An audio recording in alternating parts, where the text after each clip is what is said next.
I see it a lot in the comments of other African American expats that are here in the continent, and people have mixed reviews about the content that we share.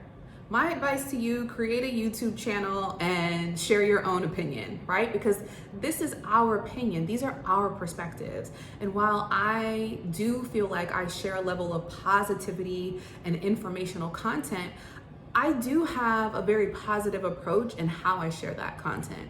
It is my opinion that I am in a foreign country and I am seeking a better life for myself and my family. And so how dare I come onto a platform where I share the negatives about a country? Because no place is perfect. And yes, while there is areas for improvement in every country, we're all trying to figure this thing called life out. And so while I think there's a level of critical thinking that is required, not only when you move abroad, but also in how you communicate that experience, I do want to share 10 things that I wish I would have known about Tanzania before coming back to Tanzania, right? So 10 things I wish I knew before coming back to Tanzania. My name is Ashley. On my channel, Ashley in Africa, I talk about doing business, living, and moving to the continent of Africa. I'm currently in the beautiful country of Tanzania with myself and my 2 girls, and we're preparing and we're moving around the continent, relocating, actually in preparation to relocate to South Africa. And while I absolutely enjoy Tanzania, and there's so much that this country has given to me, there's so much that I do love, but there are a few things that I wish I would have known before moving back. I mean, you really cannot experience a country in 1 year and think you know everything, 2 years and think you know everything, 10 years and think you know everything. Especially as an expat, there's always something new to learn. And in this video, I'm gonna share 10 things that I wish I knew before coming back.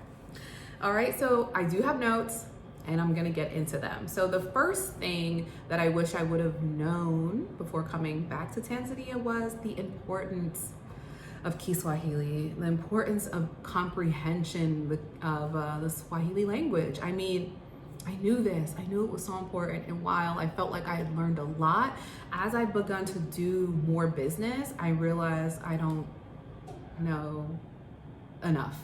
I don't know enough. And to be successful here in business specifically, you have to know the language.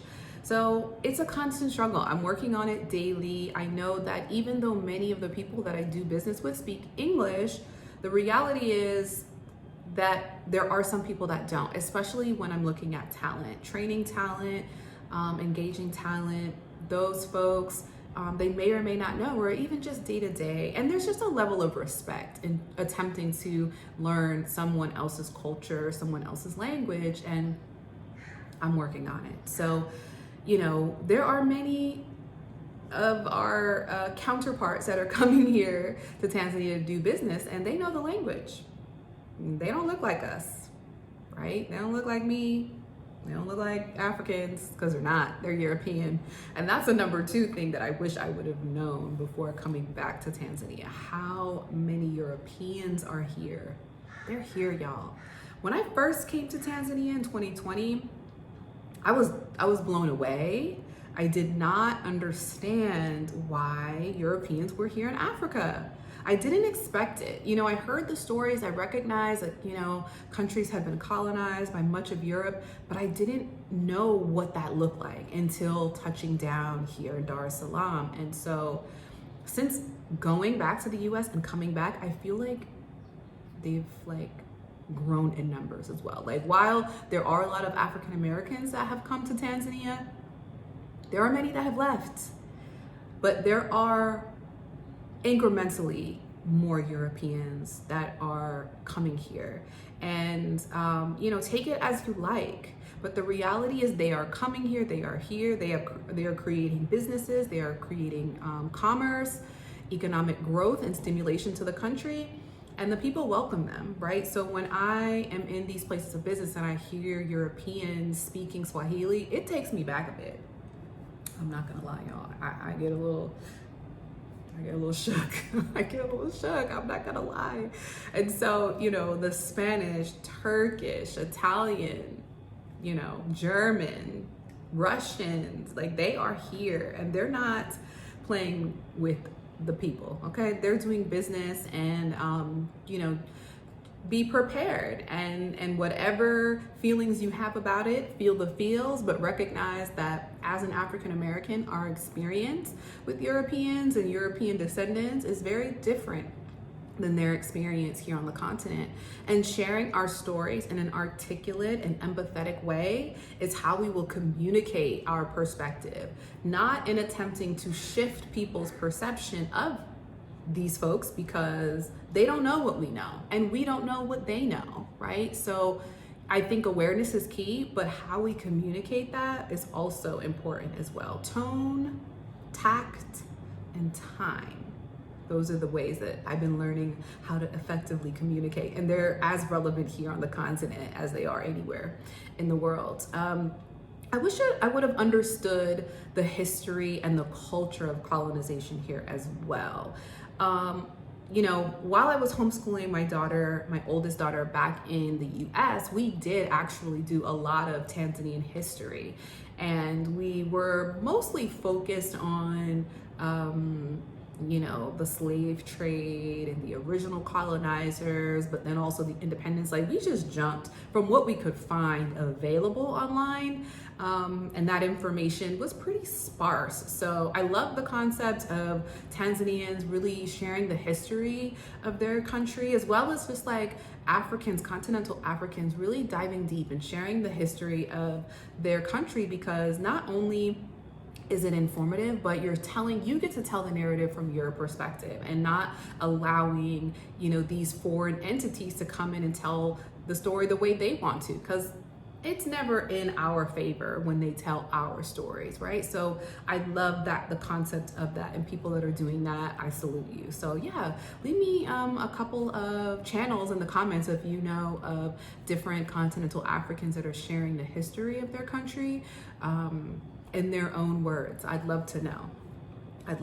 So, but understanding the history of colonization and just the history in general of Tanzania, I did do some of that with my daughter, and but returning back, I saw more people, aka colonizers, here than I was familiar with. So that's something that I wish I would have known a little bit more and studied a little bit more, because it helps you as an expat from the UK, the US, Canada, to really have a level of empathy, which is, again, so important as a foreigner when you're coming to a country seeking a better life. The number 4 thing that I wish I would have known before coming back to Tanzania was that, not all Africans know African American history. They don't know, y'all. So we can't expect them to know. And nor should we beat them over the head with our history. Again, timing, tone, and tact, because it's just not something that has been communicated to everyone here on the continent. So not only should we not expect it for them to know, but we also shouldn't expect and have these levels of expectation around what we should be, how we should be treated by them upon our return, right? So take it how you like, but that's just my perspective. And, the history of racism that we've experienced in the US is pretty unique to our experience, right? Structural racism, structural white supremacy. It looks different in the US than it looks in the UK, than it looks in Switzerland, than it looks in Nairobi, than it looks in Dar es Salaam, than it looks, in Zimbabwe as a country, I can't think of a city right now in Zimbabwe, or that it looks in Cape Town, right? So having a level of being sensitive to sharing that information while proudly sharing the information is important, but we're learning too. So this is a learning experience for all of us, and we should take inventory in that. Just my perspective. The next thing, number 5, understanding cultural relevance of gender roles.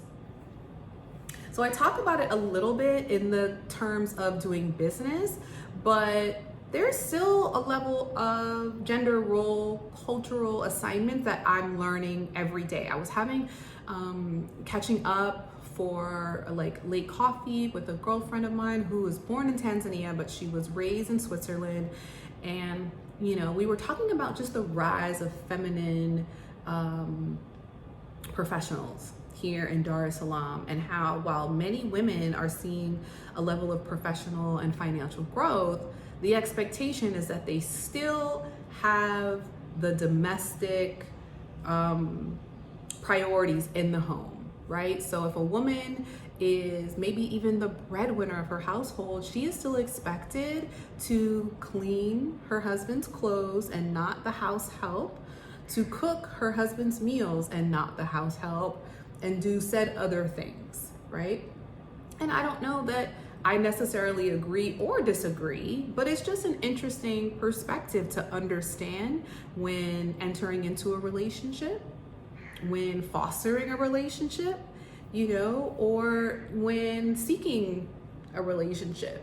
Really understanding what the roles and the expectations are important, not only culturally, but, you know, wherever you are in the world, and having that conversation with your mate, because it will alleviate a lot of problems for you. If you disagree with the way the culture operates, then you recognize that you might have some challenges being in an effective, positive relationship. And then if you do agree, well then you'll be fine. So understanding that has really been something that I wish I would have known more about, but I'm happy that I'm learning about it now. So this is part 1 of 10 things that I wish I would have known before coming back to Tanzania. I hope you enjoyed this video. Please be sure to like it, share it with someone that could find value in it, and of course, please subscribe to our channel. We're growing. I'm so grateful to all of you all for commenting, sharing lovely support and encouragement, and for sharing it with your community. Until the next video, I'll see you soon.